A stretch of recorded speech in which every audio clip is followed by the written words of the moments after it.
مدینہ شریف میں حضور کے بڑے غریب صحابی تھے، بڑے غریب صحابی تھے۔ ان کے بیوی بچے بھوکے رہتے تھے۔ جب انہیں بھوک زیادہ لگتی تھی تو اپنے گھر میں بیٹھ کے کھانے کی باتیں کرتے تھے۔ بچے پتیلی میں ماں جب پتھر ابالتی تو دیکھتے دیکھتے آس امید کے ساتھ انتظار کرتے کرتے سو جاتے تھے۔ بڑے غریب صحابی تھے۔ اچانک وہ جو غریب شہر مدینہ تھے وہ امیر شہر مدینہ بن گئے۔ غریبی امیری میں تبدیل ہو گئی۔ اچانک ان کی جو دولت تھی وہ امیروں کی کے شانہ بشانہ نظر آئی۔ آقا کریم صلی اللہ علیہ وسلم کے کچھ صحابی ان سے ملنے کے لیے گئے۔ میری ماں بہنیں سنیں، کچھ صحابی حضور کے غلام ان سے ملنے کے لیے گئے اور جا کے بولے، یار یہ بتاؤ، تم تو بڑے غریب تھے، بڑے غریب تھے، مدینے میں تمہاری غریبی کی مفلسی کی مثال دی جاتی تھی، اچانک تمہارے پاس پیسے کہاں سے آ گئے؟ تو انہوں نے کہا کہ میں نے اپنی غریبی کی بات حضور سے بتائی تھی۔ آپ ٹھہرو، ذرا سوچو کہ حضور کے غلام اپنے گھر کی روٹیوں کے نہ رہنے کی باتیں بھی حضور سے کرتے تھے، بجھے ہوئے چولہے کے بارے میں بھی حضور سے شیئر کرتے تھے۔ سمجھ رہے ہیں آپ؟ آج جس کو لوگ شرک کہتے ہیں، میرے آقا کے غلام ان کے اونٹ جب پاگل ہوتے تو وہ حضور سے کہتے تھے۔ سمجھ رہے ہیں؟ چڑیوں کے گھونسلے سے جب ان کے بچے کو حضور کے غلام اٹھا لاتے تھے وہ چڑیاں حضور سے کہتی تھی۔ اللہ اکبر اللہ۔ میرے امام نے کہا جانور بھی کرے ان سے فریاد، پیڑ سجدے میں گرا کرتے ہیں۔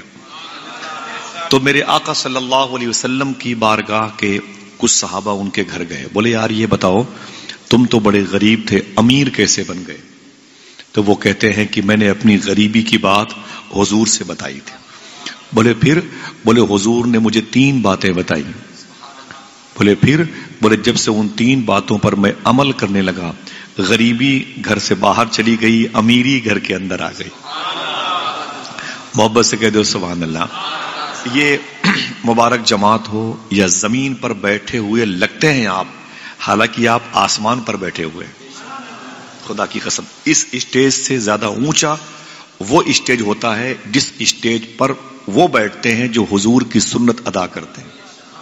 رب کعبہ کی قسم، حقیقت میں آپ زمین پر نہیں بیٹھتے، آپ تو آسمان پر بیٹھتے ہیں۔ سمجھ رہے ہیں آپ؟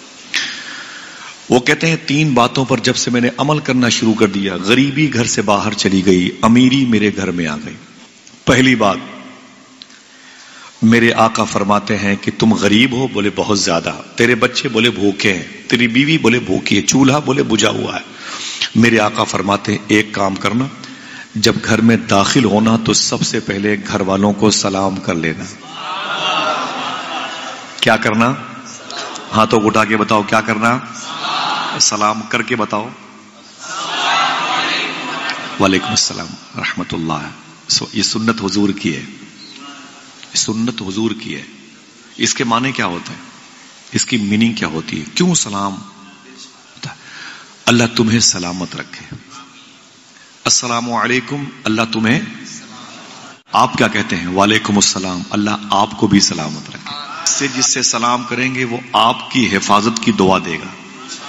آپ کہیں گے بھائی السلام علیکم، وہ کہے گا وعلیکم السلام۔ آپ کہیں گے اللہ تجھے سلامت رکھے، وہ کہے گا اللہ تجھے بھی سلامت رکھے۔ تو حضور نے کیا فرمایا؟ سب سے پہلے گھر والوں کو، اونچی بولے ہاتھوں کو اٹھا کے، سب سے پہلے گھر والوں کو سلام کیا کرو۔ کوئی بھی ہو، بیوی ہو تب بھی سلام کریں گے، بیٹی ہو تب بھی سلام کریں گے، بہن ہو تب بھی سلام کریں گے۔ 2 سال کی اپنی چھوٹی سی گڑیا جیسی بیٹی گھٹنوں کے بل دوڑتی ہوگی تب بھی سلام کریں گے، اور اگر کوئی نہ ہو تب میرے آقا ارشاد فرماتے ہیں تب بھی سلام کیا کرو، اس لیے کہ میرے جس عاشق کے گھر میں کوئی نہیں رہتا ہے اس کے گھر میں میں رہتا ہوں۔ پہلی بات کیا فرمائی؟ سلام۔ اب کتنی بچی ہیں؟ دوسری بتاؤں؟ حضور فرماتے ہیں 1 مرتبہ مجھے بھی سلام کر لیا کر۔ ہاتھوں کو اٹھا کے بولو سبحان اللہ۔ حضور فرماتے 1 مرتبہ مجھے بھی سلام کر لیا کرو. تو اب سلام کرنے کی جو عادت پڑی تو حضور کو بھی سلام کیا. لیکن ایسا بھی تو کبھی ہو سکتا ہے، دیکھیں حضور اجازت، ایسا بھی تو کبھی ہو سکتا ہے آپ نے سلام کیا، بیوی نے کہا وعلیکم السلام، اللہ میرے شوہر کو سلامت رکھے. ماں نے کہا وعلیکم السلام، اللہ میرے بیٹے کو سلامت رکھے. بہن نے کہا وعلیکم السلام، اللہ میرے بھائی کو سلامت رکھے. سب دعا کیے. ایسا بھی تو ہو سکتا ہے کسی کی دعا قبول نہ ہو سکتا ہے کہ نہیں؟ وہ کہتی رہے، ماں بیوی بچے کہتے رہے، ان کے کہنے سے کیا ہوتا ہے؟ ہو سکتا ہے کسی کی دعا قبول نہ ہو. لیکن آپ کی پڑی ہے عادت، جھاڑو پوچھا لگانے والی ایک مسلمہ عورت آپ کے گھر میں تھی، پڑ گئی عادت، آپ نے اسے بھی سلام کر لیا. ٹھیک ہے، یہ پڑ گئی عادت. اور کبھی کوئی نہ تھا، آپ نے قدم رکھا اپنے گھر میں سلام کیا، جواب دینے والا کوئی نہ تھا. ایسے ہی موقع کے لیے حضور نے فرمایا سلام کیا کرو، جب تمہارے سلام کا جواب کوئی نہ دے گا تو میں تمہارے سلام کا جواب دوں گا. ٹھہر جائیں. بیوی نے کہا وعلیکم السلام، میرے شوہر کو سلامت رکھے. دعا ہو سکتا ہے قبول نہ ہوئی ہو، لیکن اگر حضور نے ایک مرتبہ کہہ دیا وعلیکم السلام، اللہ میری امت کے اس فرد کو سلامت رکھے، تو پوری دنیا اس کا کوئی نقصان نہیں کر سکتی ہے. جس کی سلامتی کی دعا خود حضور نے دی، سمجھ رہے نا، جس کی سلامتی اور سیفٹی کی دعا. پھر حضور فرماتے ایک مرتبہ مجھے بھی سلام کر لیا کرو. وہ کیسے؟ الصلاۃ والسلام علیک یا رسول اللہ. کیسے؟ صلی اللہ. پھر سے بولے. کتنی باتیں ہوئی؟ اب کتنی بچی ہیں؟ یہ دونوں لوڈ تو نہیں ہے. تیسری بتا دوں، میرے آقا فرماتے ایک مرتبہ قل هو اللہ احد شریف بھی پڑھ لیا کرو. یاد ہے؟ سب کو یاد ہے. جو کہتا ہے مجھے یاد نہیں ہے اس کو بھی یاد ہے. یہ سب کو یاد ہے. اس آیت کا فیض ہے، یہ سب کے دلوں میں موجود ہے. اس حدیث شریف کو جس کے 3 پارٹس ہیں، اس کو عمل کرنے میں 10-12 سیکنڈ بھی نہیں لگتا. کوئی نقصان تو نہیں کہ اس حدیث شریف پر عمل کریں گے جو بچوں کے اسکول کے جو بیگ ہیں وہ وزن دار ہو جائیں گے، ان کی فیس زیادہ بڑھ جائے گی، ان کا اسٹیٹس گر جائے گا، گھر میں بجلی کا بل زیادہ آ جائے گا، بولے بے برکتی ہو جائے گی معاذ اللہ. نہ یہ بات حضور نے کہی ہے، یہ بات حضور نے کہی ہے. سمجھے؟